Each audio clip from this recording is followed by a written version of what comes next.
তুলসীর পাশে প্রদীপ জ্বালালে কি হয়? বন্ধুরা, সনাতন হিন্দু ধর্মে তুলসী গাছের গুরুত্ব সবচেয়ে বেশি। প্রথমবার এই গাছের পূজা করেছিলেন ভগবান বিষ্ণু। শ্রীহরি বলেন, যেমন দেবীলক্ষ্মীর মাধ্যমে বৈকুণ্ঠ ধন সম্পদে পূর্ণ হয়েছে, তেমনি বৈকুণ্ঠ তুলসীর উপস্থিতিতে পবিত্রতা লাভ করেছে। পৃথিবীর যেখানে তুলসী গাছ থাকে সেখানে কোনো অশুভ শক্তির বাস হয় না, সেই স্থান সর্বদা পবিত্র থাকে। এই কারণে আমাদের বাড়িতে তুলসী গাছ লাগানো উচিত। তুলসীর পাশে প্রদীপ জ্বালানোর মাহাত্ম্য কি, আসুন জেনে নিই প্রাচীন এক কাহিনী থেকে, যা শ্রীকৃষ্ণ দেবী সত্যভামাকে শুনিয়েছিলেন। এক সময়ের কথা, একবার দেবী সত্যভামা শ্রীকৃষ্ণের কাছে এসে প্রশ্ন করেন, হে স্বামী, আপনি আমাকে তুলসী গাছে জল দেওয়ার মহিমা শুনিয়েছেন, কিন্তু তুলসীর পাশে প্রদীপ জ্বালানোর মাহাত্ম্য কি? কেন প্রতিদিন সন্ধ্যায় তুলসীর পাশে প্রদীপ জ্বালানো হয়? এর ফলে মানুষ কোন ফল পায়? তুলসীর পাশে প্রদীপ জ্বালানোর সঠিক পদ্ধতি কি, এবং প্রদীপ জ্বালানোর সময় কোন মন্ত্র উচ্চারণ করা উচিত? অনুগ্রহ করে আমাকে বিস্তারিত জানাবেন। শ্রীকৃষ্ণ বলেন, হে দেবী, আজ তুমি সারা বিশ্বের মঙ্গল কামনায় এক অতি উত্তম প্রশ্ন করেছ। তোমার এই প্রশ্নের উত্তর দেওয়ার আগে আমি তোমাকে প্রাচীন একটি কাহিনী শোনাবো, যা তোমার সকল প্রশ্নের উত্তর দেবে। সন্ধ্যাবেলায় তুলসীর পাশে প্রদীপ জ্বালানোর ফলে যে ফল পাওয়া যায়, সেই ফলের বর্ণনা আমি এই কাহিনীতে করব। সুতরাং তুমি এই কাহিনী মন দিয়ে শোনো। শুধু এই কাহিনী মন দিয়ে শেষ পর্যন্ত শোনার মাধ্যমে একজন ব্যক্তি শত বছর পর্যন্ত তুলসীর পাশে প্রদীপ জ্বালানোর পুণ্য অর্জন করে। দেবী সত্যভামা বলেন, হে প্রভু, আমি এই কাহিনী শুনতে অত্যন্ত আগ্রহী। অনুগ্রহ করে আমাকে এই কাহিনী শোনান, আমি মনোযোগ দিয়ে শুনব। এরপর শ্রীকৃষ্ণ দেবী সত্যভামাকে সেই মহান কাহিনী শোনাতে শুরু করেন। হে দেবী, প্রাচীন কালের কথা, দক্ষিণ দিশায় তুঙ্গভদ্রা নামের এক বিশাল নদী ছিল। সেই নদীর তীরে হরিহরপুর নামক এক সুন্দর নগরী ছিল। সেই নগরীতে হরি দীক্ষিত নামে এক ব্রাহ্মণ বাস করতেন, যিনি অত্যন্ত গুণী, চরিত্রবান, ধর্মকর্মে নিষ্ঠাবান এবং তিনি সমস্ত শাস্ত্রের অধ্যয়ন করেছিলেন। কিন্তু দুর্ভাগ্যবশত তার স্ত্রী ছিল একজন কুলক্ষিনী। গ্রামের লোকেরা তাকে দুরাচারিণী বলে ডাকত, কারণ তার কর্মকাণ্ড তার নামের মতোই ছিল। সে সর্বদা তার স্বামীকে অপমান করত, স্বামীকে চরম দুঃখ দিত, কখনোই তার জন্য খাবার বানাতো না, স্বামীর সঙ্গে কখনো শয়ন করত না, কখনোই প্রেমময় আচরণ করত না। স্বামীর বন্ধুরা বা পরিবার থেকে কেউ তার বাড়িতে এলে সে তাদের অপমান করে তাড়িয়ে দিত এবং নিজে কামমত্ত হয়ে অন্যান্য চরিত্রহীন নারীদের সাথে ঘুরে বেড়াতো।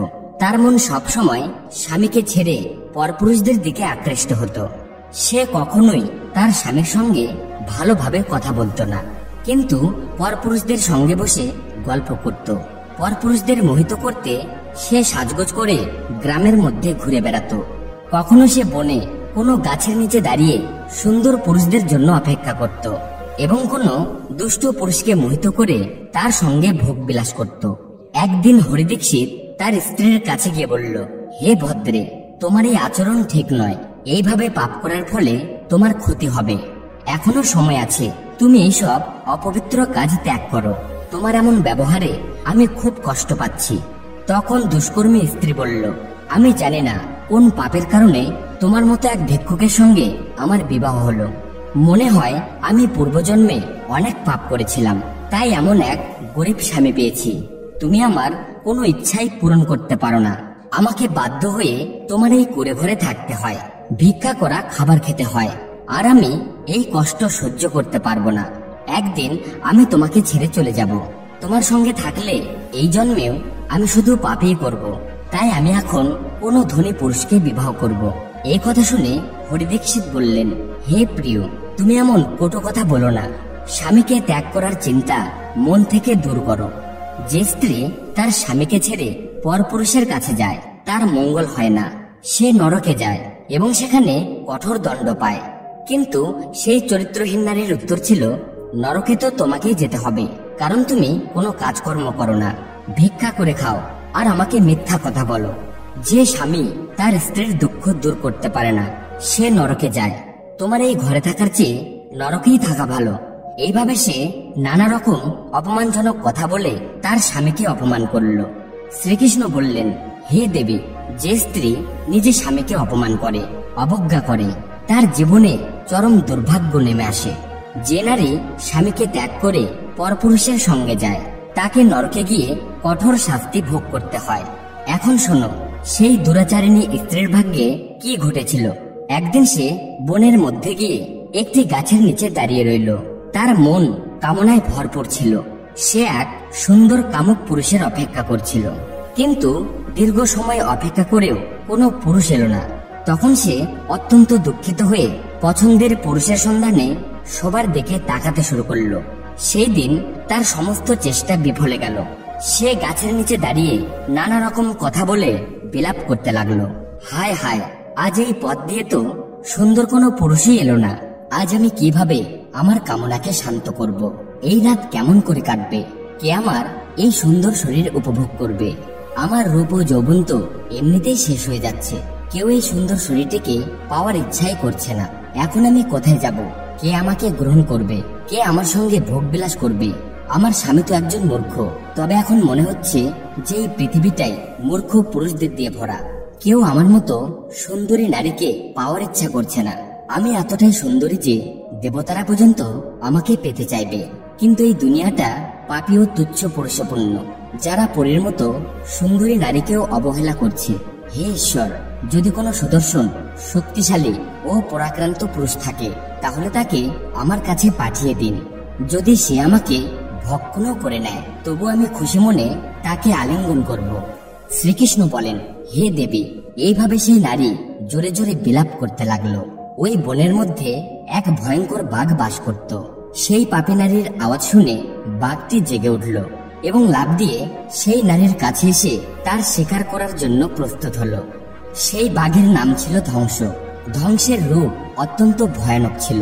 তার শরীরে কালো কালো দাগ ছিল, যা তাকে জঙ্গলের ছায়ায় মিশে যেতে সাহায্য করত। তার চোখ ছিল আগুনের মতো লাল, যা অন্ধকারেও জ্বলজ্বল করত। তার থুতুনের নিচে দীর্ঘ ধারালো দাঁত বের হয়েছিল, যা কোনো শিকারকে ছিন্ন ভিন্ন করার জন্য যথেষ্ট ছিল। তার গর্জনে গোটা বন কেঁপে উঠত। ধ্বংসের লম্বা ও শক্তিশালী লেজ তার শক্তির প্রতীক ছিল। সে তার শক্তিশালী পায়ের সাহায্যে বনের মধ্যে দ্রুত ছুটে যেতে পারত। ধ্বংসের পুরো শরীর ছিল শক্তিশালী পেশিতে ভরা, যা তাকে এক পলকে তার শিকার ধরতে সক্ষম করত। তার নাক থেকে গরম শ্বাস বের হচ্ছিল, যেন সে পরবর্তী শিকারের জন্য প্রস্তুত ছিল। ধ্বংসের একমাত্র লক্ষ্য ছিল পাপী ও দুরাচারী লোকেদের ভক্ষণ করা, যাদের নিয়তি তাকে শিকার হিসেবে অর্পণ করেছে। সেই ভয়ঙ্কর বাঘকে নিজের সামনে দাঁড়িয়ে থাকতে দেখে সেই নারী ভয় পেয়ে চমকে উঠল এবং কাঁপতে শুরু করলো। সে কিছুই করতে পারল না। এমনকি সেই বাঘটি তার পায়ের আঘাতে তাকে আহত করে দেয় এবং সে মাটিতে পড়ে গেল। মাটিতে পড়ার পর সে চিৎকার করতে লাগলো, ও বাঘ, তুমি এখানে কি জন্য এসেছো? আমাকে কেন মারছো? আমি তো এখানে আমার প্রিয়তমকে খুঁজতে এসেছিলাম। আমাকে ছেড়ে দাও। আমাকে খেয়ে তুমি কি পাবে? ওই নারীর কথা শুনে সেই ভয়ঙ্কর বাঘ কিছু সময়ের জন্য থেমে গিয়ে হাসতে হাসতে বলল, হে পাপিনী, আজ বিধাতা তোমাকে আমার খাদ্য হিসেবে নির্ধারণ করেছেন। তোমার মতো পাপী নারীদের শিকার করাই আমার কাজ, আর এভাবেই আমি এই শরীর থেকে মুক্তি পাবো। তবে সেই নারী বলল, হে বাঘ, তুমি কে? আমাকে সত্যি সত্যি বলো, কি কারণে তুমি বাঘ হয়ে জন্মেছিলে এবং কেন তুমি আমার মতো নারীদের শিকার করো? আগে আমাকে সব কথা বলো, তারপর আমাকে শিকার করো। তখন ধ্বংস নামক বাঘটি বলল, হে পাপিনী, আমি তোমাকে আমার পূর্বজন্মের কাহিনী শোনাচ্ছি, যে কারণে আমাকে বাঘ হতে হয়েছিল। প্রাচীনকালে দক্ষিণ দেশে আমলাপাহা নামে এক পবিত্র নদী ছিল। সেই নদীর তীরে মুনি পরনা নামের একটি শহর ছিল। শান্ত পরিবেশ, পবিত্র মন্দির এবং ধর্মীয় আচার অনুষ্ঠানের জন্য প্রসিদ্ধ ছিল। সেখানে এক ব্রাহ্মণ পরিবার বাস করত এবং আমি সেই পরিবারে জন্ম নিয়েছিলাম। আমার নাম ছিল বেদানন্দ। আমার পিতা একজন আদর্শ ব্রাহ্মণ ছিলেন, যিনি নিয়মিত যজ্ঞ, হবন এবং ধর্মীয় আনুষ্ঠানিকতা পালন করতেন। ধ্বংস বাঘটি বলল, হে নারী, আমি কিশোর বয়সে বৈদিক শিক্ষা লাভ করি এবং ধর্মীয় কাজে পারদর্শী হয়ে উঠি। কিন্তু যতই বড় হতে লাগলাম, আমার মধ্যে অর্থের প্রতি লোভ বেড়ে গেল আমি পাপীদের সাহায্য করতাম, তাদের পথ অনুসরণ করতাম এবং তাদের খাদ্য গ্রহণ করতাম। আমি অর্থের বিনিময়ে এমন অনেক কাজ করেছি যা ব্রাহ্মণদের জন্য অনুচিত ছিল। ধ্বংসবাঘটি আরো বলল, হে নারী, আমার মন এতটাই লোভী হয়ে উঠেছিল যে আমি অন্যদের থেকে টাকা চেয়ে নিতাম এবং কখনোই তাদের টাকা ফিরিয়ে দিতাম না। আমি নানা ধরনের ছলনামূলক কাজ করতাম, আর এইভাবে একের পর এক পাপ করতে করতে বহু বছর কেটে গেল। সময়ের সাথে সাথে আমার শরীর দুর্বল হয়ে পড়ল, আমার চুল পেকে গেল, চোখ ধূসর হয়ে গেল এবং আমার দাঁত পড়ে গেল। কিন্তু তারপরেও আমার মন থেকে টাকার লোভ একটুও কমেনি। আমি পাপ করতেই থাকলাম। সেই বাঘ তার দুঃখ ভরা কণ্ঠে বলতে লাগলো, একদিন অর্থের লোভে আমি আবার নদীর তীরে গেলাম। সেখানে গিয়ে আবারও কিছু ধূর্ত ব্রাহ্মণদের সঙ্গে মিলে সেখানে আসা লোকেদের প্রতারিত করলাম। আমরা সবাই মিলে মিথ্যা মন্ত্রের উচ্চারণ করলাম এবং কোনো রকম নিয়ম নীতি ছাড়াই দেব দেবীদের পূজা করলাম। আমাদের একমাত্র উদ্দেশ্য ছিল অধিক থেকে অধিক অর্থ দান লাভ করা। আমরা ধর্মের নামে মানুষকে প্রতারিত করলাম। সেই দিন আমি অনেক অর্থ একত্রিত করেছিলাম, কিন্তু ঠিক তখনই আমার জীবনে এক ভয়ানক ঘটনা ঘটে। আমি নদীর তীরে বসেছিলাম, তখনই এক অসুস্থ ও পথভ্রষ্ট কুকুর আমার কাছে আসে। আমি তাকে তাড়িয়ে দিলাম, কিন্তু সে রেগে গিয়ে আমার পায়ে কামড়ে ধরল। আমি সঙ্গে সঙ্গে মাটিতে লুটিয়ে পড়ি এবং সেখানেই জ্ঞান হারিয়ে ফেলি। আর তখনই আমার মৃত্যু হয়। আমার মৃত্যুর পর দুইজন যমদূত প্রকট হন। তারা কালো এবং ভয়ানক চেহারার ছিল এবং তাদের হাতে শিকল ছিল। তারা আমাকে ধরে জমপুরীর দিকে নিয়ে গেল। জমপুরীতে গিয়ে আমি যমরাজের সামনে দাঁড়ালাম। যমরাজ তার ঐশ্বর্যপূর্ণ সিংহাসন থেকে চিত্রগুপ্তকে আদেশ দিলেন, এই ব্রাহ্মণের কর্মফল হিসাব করে বলো। চিত্রগুপ্ত গম্ভীর স্বরে বললেন, হে ধর্মরাজ, এই ব্রাহ্মণ, যার নাম ছিল বেদানন্দ, সে মানব জীবনে থেকে গুরুতর পাপ করেছে। সে ধর্মের নামে মানুষকে প্রতারিত করেছে, মিথ্যে মন্ত্র পাঠ করে যজ্ঞ করেছে এবং ঈশ্বরের অপমান করেছে। টাকা পয়সার লোভে সে ধর্ম থেকে বিচ্যুত হয়ে গেছিল। এই ব্যক্তি কখনোই ধর্ম পালন করেনি, সেই কারণে এই পাপী ব্রাহ্মণ নরকে যাওয়ার উপযুক্ত। এরপর যমরাজ তার দূতদের নির্দেশ দিলেন, এই পাপীকে নরকের আগুনে নিক্ষেপ করো, যাতে সে তার পাপের ফল ভোগ করতে পারে। তারপর আমাকে নরকের ভয়ঙ্কর আগুনে নিক্ষেপ করা হলো। বছরের পর বছর আমি সেই যন্ত্রণা সহ্য করেছি। বহু বছর ধরে শাস্তি ভোগ করার পর আমার পাপের কারণে আমাকে বাঘের শরীর দেওয়া হলো, আর আমি এই দুর্গম অরণ্যে বাস করতে লাগলাম। ধ্বংসবাঘ তার গল্প শেষ করে বলল, আমার পূর্বজন্মের পাপগুলি পরিশোধ করতেই আমি দৃঢ় সংকল্প নিয়েছিলাম যে আমি কখনো মহাত্মা সাধু পুরুষ বা সৎ নারীদের স্বীকার করব না। আমি শুধুমাত্র পাপী, দুরাচারী এবং কলঙ্কিনী নারীদের স্বীকার করব, যারা তাদের জীবনে অধর্মের পথ অনুসরণ করে অন্যদের কষ্ট দিয়েছে। আমি বিশ্বাস করি এভাবে আমি আমার পাপ থেকে মুক্তি পাব এবং দ্রুত এই শরীর থেকে মুক্তি পেয়ে নতুন জন্ম লাভ করব। শ্রীকৃষ্ণ বললেন, হে দেবী। এভাবেই সেই বাঘ তার পূর্বজন্মের কাহিনী শেষ করল এবং সেই নারীকে বলল, হে পাপিনী, তোমার আচরণ দেখে মনে হচ্ছে তুমি কলঙ্কিনী। তুমি তোমার স্বামীকে ত্যাগ করে এই বনে অন্য পুরুষের খোঁজে ভোগের জন্য এসেছো। সেই জন্যই আজ তুমি আমার খাদ্য হবে। এই কথা বলে সেই বাঘ তার তীক্ষ্ণ নখ দিয়ে সেই পাপী নারীকে আঘাত করে এবং তাকে হত্যা করে খেয়ে ফেলে। এরপর সেই স্থান থেকে চলে যায়। তার মৃত্যুর পর সেই স্থানে দুইজন যমদূত প্রকট হন এবং সেই পাপী নারীর আত্মাকে তুলে নিয়ে জমপুরীতে নিয়ে যায়। সেখানে গিয়ে তাকে যমরাজের সামনে দাঁড় করানো হলো। তারপর চিত্রগুপ্ত তার সমস্ত কাজের হিসাব বের করে যমরাজকে দিয়ে বললেন, হে ধর্মরাজ, এই নারী পুরোপুরি পাপী। এই নারী জীবনে একাধিক পাপ করেছে। সে তার স্বামীকে ত্যাগ করেছে এবং অন্য পুরুষদের প্রতারিত করেছে। এই নারী নরক যন্ত্রণা ভোগ করার যোগ্য। এই স্ত্রী অত্যন্ত পাপিনী। সে ভয়ঙ্কর পাপ করেছে, পরপুরুষের সঙ্গে ব্যভিচার করেছে, তার স্বামীর কখনো সেবা করেনি এবং স্বামীকে ভুলে অন্য পুরুষদের সঙ্গে ভোগ বিলাস করত। তার পাপের কথা শুনে যমরাজ অত্যন্ত ক্রুদ্ধ হয়ে যান এবং ওই স্ত্রীকে আগুনে পূর্ণকুণ্ডে নিক্ষেপ করার নির্দেশ দেন। যমরাজের নির্দেশ শোনার পর সেই স্ত্রী অত্যন্ত ভীত হয়ে পড়ে এবং যমরাজকে বলে, হে ধর্মরাজ, দয়া করে আমাকে আমার পাপের জন্য ক্ষমা করুন। আমি অজান্তে পাপ করেছি, দয়া করে আমাকে প্রায়শ্চিত্ত করার সুযোগ দিন। যমরাজ বললেন, হে স্ত্রী, তুমি যে পাপগুলি করেছ তা নিন্দনীয়। তোমার পাপের জন্য কোনো প্রায়শ্চিত্ত নেই। যে স্ত্রী তার স্বামীকে ত্যাগ করে পরপুরুষের সাথে জীবনযাপন করে তাকে অবশ্যই নরকে যেতে হবে। সুতরাং এখন তোমাকে নরকের কষ্ট ভোগ করতেই হবে।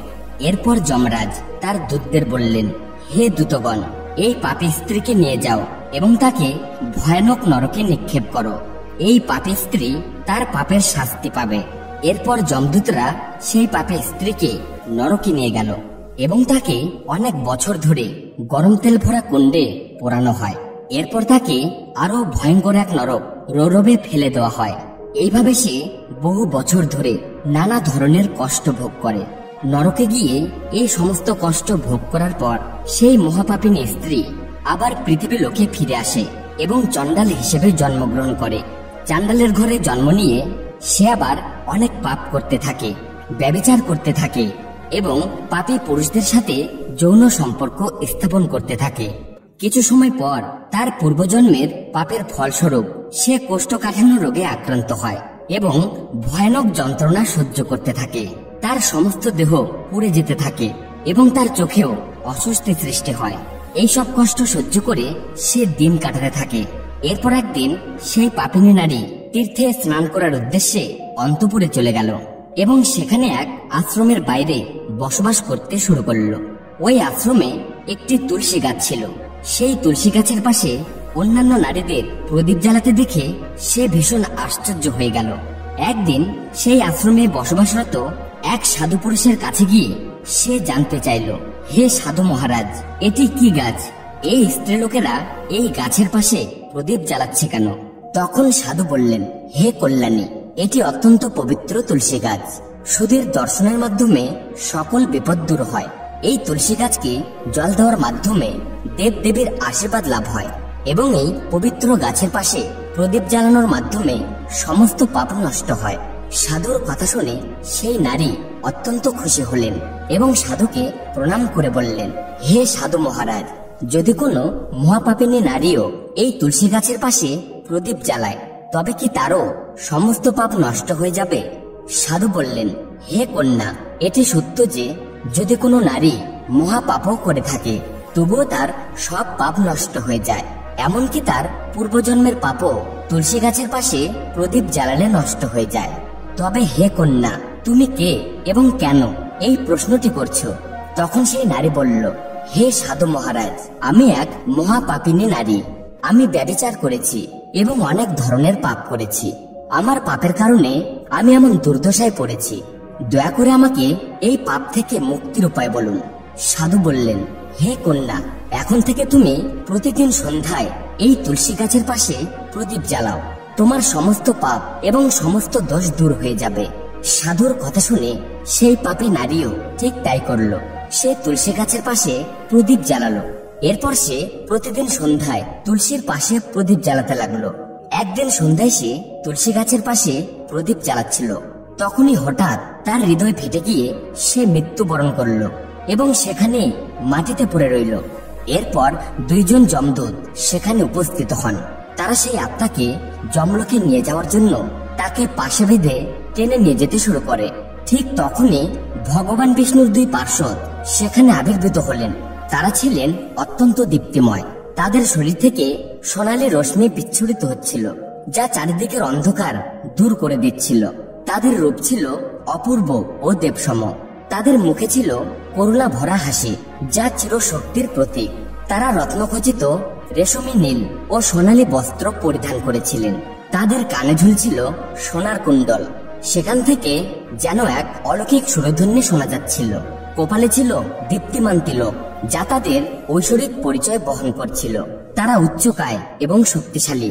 তারা সেই নারীর কাছে এসে যমদূতদের থামিয়ে দিয়ে বললেন, হে যমদূতগণ, এই নারীকে ছেড়ে দাও। সে আর নরকে যাওয়ার যোগ্য নয়। তোমরা কার আদেশে এই অন্যায় কাজ করছো? তখন যমদূতরা বলল, হে পার্শ্বদগণ, আমরা যমরাজের আদেশে এই নারীকে তুলে নিয়ে যাচ্ছি। তবে আপনি আমাদের বাধা দিচ্ছেন কেন? এই নারী অত্যন্ত পাপী, তাকে নরকে নিয়ে যাওয়ার আদেশ পেয়েছি। এটি শুনে ভগবান বিষ্ণুর পার্শ্বদ কোমল হেসে বললেন, হে যমদূত, তুমি সঠিক বলেছ, কিন্তু এই নারীর এমন একটি পুণ্য আছে যা তার সমস্ত পাপ মুছে দিয়েছে। তোমরা কি দেখোনি, এই নারী একদিন সন্ধ্যাবেলায় তুলসী গাছের পাশে প্রদীপ জ্বালিয়েছিল। যমদূতরা অবাক হয়ে জিজ্ঞাসা করল, হে পার্শ্বদগণ, কেবল তুলসী গাছের পাশে প্রদীপ জ্বালালে কি সমস্ত পাপ নষ্ট হতে পারে? ভগবান বিষ্ণুর পার্শ্বদরা গভীর দৃষ্টিতে যমদূতদের দিকে তাকিয়ে বললেন, তোমরা এই বিষয়টি বুঝতে পারছো না। হে যমদূত, তুলসী হলেন ভগবান বিষ্ণুর অত্যন্ত প্রিয়, এবং যে ভক্ত পূর্ণ হৃদয় থেকে তুলসীর পাশে প্রদীপ জ্বালায় সে ভগবান বিষ্ণুর দয়া ও কৃপা লাভ করে। যে নারী বা পুরুষ ভক্তি ভরে সন্ধ্যা সময়ে তুলসীর সেবা করে ও প্রদীপ জ্বালায় সে সরাসরি বিষ্ণু কৃপায় ধন্য হয়। এই নারী সত্য পবিত্র মনে তুলসী পূজা করেছে এবং প্রদীপ জ্বালিয়েছে, তার কারণে তার সমস্ত পাপ পুড়ে ছাই হয়ে গেছে। এখন এই নারী নরকে যাওয়ার যোগ্য নয়। যমদূতরা হাত জোর করে বলল, হে পার্শ্বদ, আপনি সত্য বলেছেন, এটি আমাদের জানা ছিল না। যদি সে ভগবান বিষ্ণুর প্রিয় ভক্ত হয়ে থাকে তবে আমরা তাকে নরকে নিয়ে যেতে পারি না। ভগবান বিষ্ণুর পার্শ্বদরা মধুর কণ্ঠে বললেন, হে যমদূতগণ, এখন তোমরা ফিরে যাও। এই নারী তুলসী পূজা করেছে এবং সেই প্রদীপের আলোতে তার সমস্ত পাপ পুড়ে গেছে। এখন তাকে বিষ্ণু লোকে নিয়ে যাওয়া হবে। সেখানে তার জন্য স্বর্গের দরজা খুলে রাখা হয়েছে।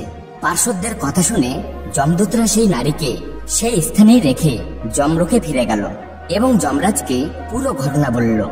এরপর ভগবান বিষ্ণুর পার্শ্বদরা সেই নারীকে দিব্যত্তি বিমানে তুলে নিয়ে স্বর্গলোকে চলে গেল।